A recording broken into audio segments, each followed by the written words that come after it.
नमस्कार दोस्तों, मेरा नाम है दीप्ति। आपका मेरे चैनल पर बहुत बहुत स्वागत है। आज मैं आपके साथ शेयर कर रही हूँ कि मकर संक्रांति से दिया और बाती का नियम हमें कैसे लेना है, क्या नियम होते हैं उसके, और इसका उद्यापन हमें कैसे करना चाहिए। तो चलिए हमारे वीडियो को शुरू करते हैं। देखिए, सबसे पहले तो आपको दीपक लेना है। दीपक आप कोई भी ले सकते हैं। मैं आपको बहुत सारे वैरायटी के बहुत सारे दीपक यहाँ दिखा देती हूँ। जो मेरे पास है मैं सभी दिखा देती हूँ आपको, इससे कि आपको आइडिया हो जाए। आपके पास तांबे का, पीतल का और मिट्टी का या आटे का कोई भी दीपक आप ले सकते हैं, कोई भी चल जाएगा। अखंड जोत वाला अगर दीपक है तो वो भी चल जाएगा। और वैसे भी हमें ये जो दीपक है वो शाम को जलाना है, और हो सके तो आप ये से कवर वाला, ढक्कन वाला जो दीपक होता है, जो अखंड जोत वाला होता है, वही लें। बहुत ही अच्छा रहेगा, क्योंकि हमें ये जो दीपक है वो तुलसी के पास रखना होता है शाम के समय। तो बाहर हवा रहती है तो ये बुझने का डर नहीं रहता है इसमें। अगर इस टाइप के आपके पास कोई भी दीपक हैं तो आप ले सकते हैं। मिट्टी का दीपक हो तो वो भी ले सकते हैं। मिट्टी का तो बहुत ज़्यादा पवित्र होता है। नहीं तो कोई भी धातु का ले सकते हैं। बस ध्यान रखें, कोई भी धातु का लें, और किसी भी चीज़ में दीपक को नहीं जलाया जाता है, उसका बहुत ज़्यादा पुण्य नहीं मिलता है। फिर आप आटे का दीपक भी जला सकते हैं रोज़। अब आपको क्या करना है, जब आपको दीपक लेना है तो उसके लिए आपको बाती का चुनाव करना होगा। तो आप कोई भी बाती ले सकते हैं, चाहे आप कलावी की बाती भी ले सकते हैं, और चाहे आप रुई की बाती भी ले सकते हैं। और जो घी और बाती जो मैंने आपको पहले भी सिखाई थी कि कैसे बनाना है, तो अगर आपने वो वीडियो ना देखा हो तो आप देख सकते हैं। बहुत ही यूज़फुल वीडियो है। बहुत जल्दी फटाफट पूजा होती है फिर।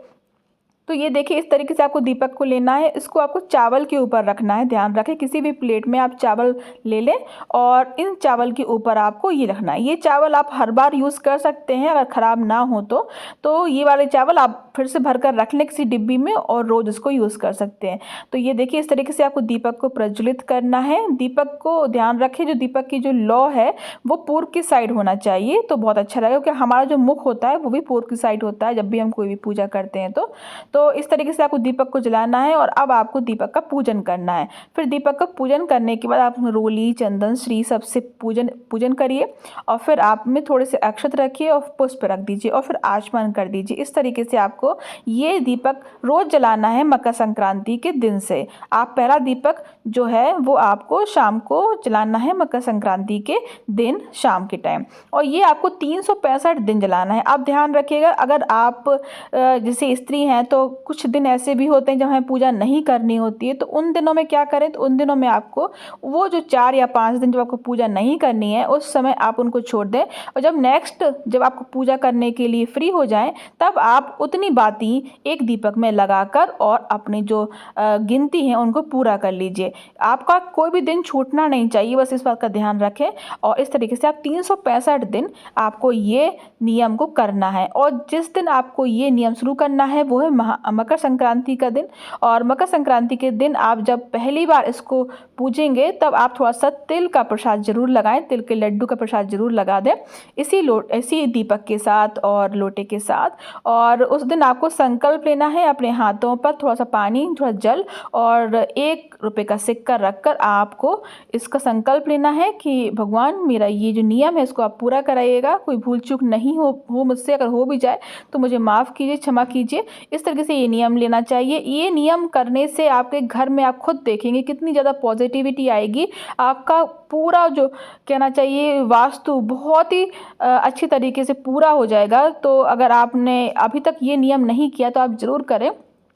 अब मैं आपको बताती हूँ उसका उद्यापन हमें कैसे करना है। उद्यापन के लिए अगली संक्रांति को आपको उसको उद्यापन करना है।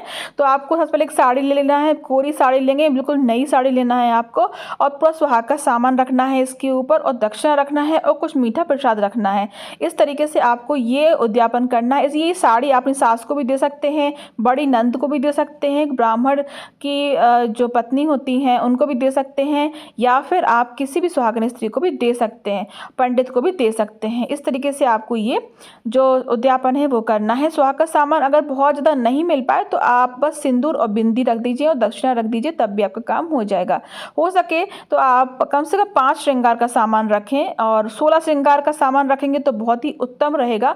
लेकिन नहीं हो सकती है व्यवस्था अगर, तो 5 सामान तो जरूर ही रखना चाहिए सुहाग का, और फिर आप इसको दान कर दीजिए। इसके साथ आपको दीपक बनाने हैं, 365 ही दीपक बनाने हैं आपको, वो भी बनाने हैं मीठे वाले, खोबे के ही बनाने हैं, ध्यान रखें आपको खोबे से ही बनाना है, क्योंकि वो जो दीपक है उनको जलाना नहीं है, बस आप उनको बांट दें।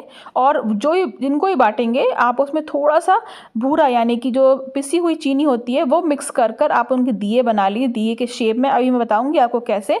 और फिर वो भी आपको इन्हीं के साथ में दान में देना है। आपको ध्यान रखना है कि वो दीपक आपके घर के मेंबर को नहीं खाना है, वो दीपक को आपको 365 दीपक को दान करना है। तो इस तरीके से ये दिया बाती का नियम किया जाता है। ये आप देख सकते हैं, ये खोबा बहुत ही आसानी से आपको मार्केट में मिल जाएगा। शुद्ध खोबा आप घर पर भी बनाकर रेडी कर सकते हैं।